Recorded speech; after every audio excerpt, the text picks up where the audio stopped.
Hey everybody, it's Miss A, and I am here with a YouTube video for the first social studies project of the school year.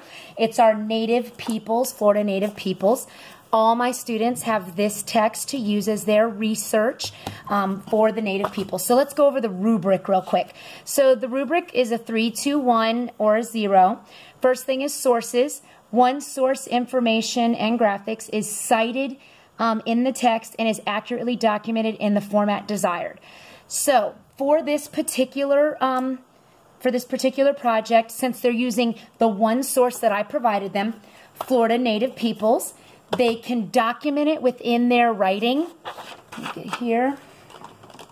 It can be documented in two ways. After they write the piece that came from the text, they can put in parentheses, Florida Native Peoples, in parentheses, or since we all know that they're all doing the same research from the same book, they can document it with the page number. I told them that they could do that for this particular project since we're all using the same text, the Florida Native Peoples. So that is what it means for sources cited. So they either get a 3, or if they do not cite, they get 0 points for that. So there has to be citation within the writing. And I will show you an example of a working piece that I did with the kids as the model. So organization. The information is very well organized, well constructed. The student addresses the writing prompt, giving 3 text-based responses to survival. And then this is what they're answering. They're basically answering this question, and they've got 3 proofs from the text. So they're answering, how did the Native people survive prior to European colonization?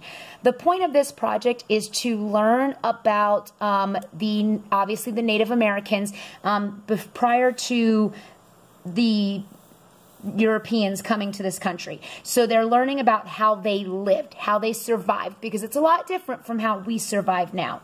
So if they provide 3 sources, 3 text-based sources, they would earn 3 points as long as they address the prompt. They would earn 2 points if they did 2 text-based responses. They would earn 1 point if they did 1 text-based response. They would get 0 points if they didn't give any text-based evidence or if they didn't address the prompt. So they have to make sure that they're on topic for any of these, 1, 2, or 3, to get the points. The point amount is just is how much evidence they have within their text. So mechanics, that's no grammatical or spelling punctuation errors, because they should be proofing, correcting, and then rewriting, or editing and rewriting. And then if they have a significant number of grammatical errors, then they won't get any points in the mechanics area. So notes, these are their research notes, and I'll show you what my research notes look like. They do not have to be typed. They just need to be research notes that they took from the text. And if you provide me with the research notes and they are legible, because some of my friends don't exactly write very neat when they're rushing, if they're legible, they get 3 points. If they bring me notes but I'm having a little difficulty, or they're not in the format like I said, then they'll get 1 point. And if there's no notes, or if I can't read it at all, then there's 0 points. And the last thing is the diorama / illustration. So a diorama should be neat and accurate and adds to the reader's understanding of the topic. So the diorama should be about the survival of the tribe. This one, so that would be 3 points. There's nothing in the 2-point category. 1 point. The diorama was turned in but did not accurately display an understanding of the Native peoples and the topic. So for example, if they were to show the Native Americans in war, that would not be addressing the topic, because that would be when the Europeans came, and it wouldn't address their survival prior to. So it's the matter for this is, does it add to the understanding of the topic? And then this one, the diorama was not turned in, so they would not earn any points, obviously, if they didn't turn in a diorama. So that's how this works. The max total number of points, 1, 2, 3, 4, 5, 15 points. Would be a perfect project. And I will show you some examples of projects that students turned in. So this is how they would cite within their writing. All right, so let's talk about the research notes. So here are the research notes. I did give the students some time in class to start this, but our social studies time is limited, so they were to finish it up at home. It should have their name. It should say research notes. They should have gone into the index and found the page numbers in which their tribe was mentioned and wrote all those down. And they should have written the page number and then the notes from that page. The page number, the notes from that page. The page number and the notes from that page. So this is what is expected of the research notes. And basically what I tell the students to do. So for example, let's look at page 27. It talks about my tribe on page 27. I did not have the students work on the Seminole Tribe because the Seminole Tribe was a transplant tribe due to European colonization. So it did not fit the survival prior to Europeans. That's why I took that tribe. So my notes do talk a little bit about the wars and different things like that because that's what I learned about them. So here I would read the information and I would get from here, and research notes aren't copying full sentences. Here I have, so let's look at page 8 and I'll show you how I did that. So page 8, it talks about around that time, Creek Indians started to move into Florida from areas that are now known as Georgia and Alabama. The British called these people Seminoles, which some people think comes from the Creek word meaning runaway. Other people think that Seminole comes from the Spanish word and Chimarron, which means wild. The Seminoles have never called themselves by that word. They refer to themselves as the unconquered people, since they have never been conquered by an outside force. So that's what I read here. These are the notes. You should be paraphrasing, and I did tell the children if there's something in there that you really, really like, you have to quote it. So here I put the Seminoles are transplants of the Creeks. So this is me summarizing the fact that they were part of the Creek tribe.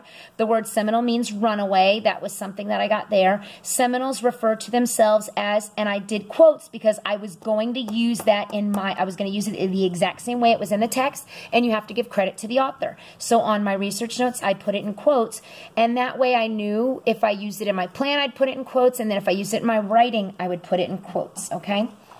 So that is the research notes part of it. This is what was done 3 days ago. That was our work from 3 days ago. So let me show you what was 2 days ago. That was our plan. So we work on BMMEs. Survival is the topic. Remember, that's what the kids were supposed to focus on. So I want to make sure that we keep that up. And I keep my rubric right next to me when I'm writing to make sure that I'm still addressing what I need to address. So here in my beginning, I was going to talk about the namesake, and you see how I put it in quotes because I was going to mention the unconquered people, and I wrote the page number. That way, I remember to cite my source. Oh, this came from page 8. The origin, and see how it's just like words and phrases. The origin, they were transplants from Georgia and Alabama, also came from page 8. One of my middles, I'm going to focus on food, how what they use for food to survive. So the women were farmers, they had ranches, that came from page 19. They grew crops, the men were hunters and raised cattle, that came from page 17. So I have my page numbers to make sure I'm citing my sources. The next one, my next middle is the social network. And when I mean social network, I'm talking about how did they work as a society. So they were a democratic tribe. They voted on how they would, how they have lived. And they had a leader called a chief. That came from page 18. And I was putting in some original thinking that's possibly like a judge and jury type situation now. So that was my original thinking in there. But there's my page to cite my source. And then at the end, I was going to talk about how they network and they participated in their community to have success. So they worked it like a little community so they didn't have to leave their area. They weren't travelers. And I wanted to make sure that I mentioned that. So that is my plan. This was done 2 days ago. This should take a kid anywhere from 7 to 10 minutes. And all children have had experience writing plans. Even if you were in 3rd grade, you had experience with writing plans like this. So now let's look at, and this is this is what is done right in front of the children. It's a think aloud as we go. This is the same thing they should be doing. The crossing out was me going back and proofreading. At the end, once I had written it all, the green is me definitely going through and making those extra proofs. So here it starts off with Florida had people around long before the Europeans came to find riches and steal lands. The natives survived without modern, and here I sounded out luxuries and I wasn't sure. So I circled it, and that lets me know as the writer, okay, that's a word when I am doing my final draft. I need to make sure I look that word up. And the kids have had experience with dictionary skills with Mrs. Vasquez. So they have that, but they can also go to the internet or ask Google or ask Siri how to spell it, and I'm sure she'll take care of them too. The Native Americans, just like us now, so that's that original thinking, have different groups of people. The Seminoles are one of those native groups.